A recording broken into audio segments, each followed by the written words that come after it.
Bhojpuri power star Pawan Singh ने किया बड़ा ऐलान। चुनावी मैदान में एनडीए के खिलाफ भरेंगे हुंकार। ट्वीट कर बताया मातृभूमि से चुनाव लड़ने का मिला सौभाग्य। बिहार के किस सीट से लोकसभा का चुनाव लड़ेंगे भोजपुरी कलाकार। लोकसभा चुनाव 2024 को लेकर एक बार फिर पवन सिंह ने बड़ा ऐलान कर दिया है।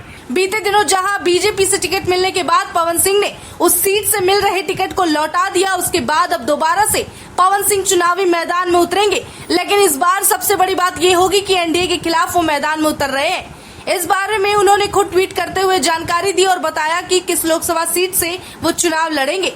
दरअसल पवन सिंह लगातार लोकसभा चुनाव के दौरान से सुर्खियों में बने हैं। एक तरफ बीते महीने जहां बीजेपी ने उन्हें बंगाल के आसनसोल से टिकट दिया था, लेकिन टिकट के ऐलान के बाद ही पवन सिंह ने आसनसोल से चुनाव लड़ने का इनकार कर दिया। वहीं दोबारा से पवन सिंह ने एक ट्वीट के जरिए बताया और ट्वीट में लिखा है कि माता गुरुतारा भूमेरु अर्थात माता इस भूमि से कहीं अधिक भारी होती है और मैं अपनी माँ से वादा किया था कि इस बार चुनाव लड़ूंगा। मैंने निश्चय किया है 2024 का लोकसभा चुनाव काराकाट बिहार से लड़ूंगा। जय माता दी। पवन सिंह के ट्वीट के बाद चारों तरफ हड़कंप मच गया है। इसकी वजह एक तरफ जहां पहली बार भोजपुरी कलाकार का मैदान में उतरना है, दूसरी तरफ वहीं इस बार वो एनडीए के खिलाफ हो गए हैं जिससे उन्हें टिकट दिया गया था। जानकारी के लिए बताते चले कि लोकसभा चुनाव के ऐलान से पहले ही पवन सिंह बीजेपी में शामिल हुए थे। उसके बाद से पवन सिंह की उम्मीदें बीजेपी से बढ़ गई थी, लेकिन भाजपा उन्हें बिहार से चुनाव लड़वाएगी, इस बात पर उनका पानी फिर गया और ये सपना सपना ही रह गया, क्योंकि बीजेपी ने आसनसोल से पवन सिंह को टिकट दिया और उनके अरमानों पर पानी फेर दिया, जिसके बाद उनके कयासों पर भी विराम लग गया।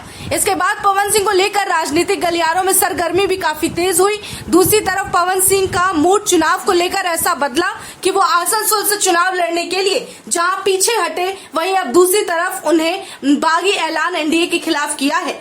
अब बात पवन सिंह ने खुलकर ऐसे किसी पार्टी का नाम नहीं लिया जिससे कि उन्हें टिकट दिया जा रहा हो या फिर वो चुनाव लड़ेंगे, यानी कि हो सकता है पवन सिंह निर्दलीय मैदान में उतर सकते हैं। आने वाले समय में देखना काफी दिलचस्प होगा कि पवन सिंह किसी पार्टी का दामन थामते हैं या फिर नहीं, और एनडीए के अलगाव यानी कि एनडीए के खिलाफ होने का उनका ये फैसला सही साबित होता है या गलत, या फिर उन्हें किसी तरह का नुकसान का भुगतान तो नहीं करना पड़ेगा। हालांकि बताते चले जहां बीते दिनों बीजेपी की तरफ से आसनसोल से टिकट मिलने के बाद जिस तरह से उन्होंने इनकार किया था, उसके बाद बकायदा आधिकारिक तौर पर ट्वीट करते हुए जानकारी भी दी थी और एनडीए यानी कि बीजेपी को विशेष करके इसके लिए धन्यवाद कहा था और उससे फिर पीछे हट गए थे। लेकिन अब ऐसे में एनडीए के ही खिलाफ उतरकर पवन सिंह हो सकता है कि शायद उनसे नाराज हो और खफा हो। वहीं जैसे ही पवन सिंह ने आसनसोल चुनाव लड़ने से पीछे हटे, उसके बाद ही बीजेपी ने तुरंत वो सीट में बदलाव करके और उस सीट को एस अहलुवालिया के नाम का ऐलान कर दिया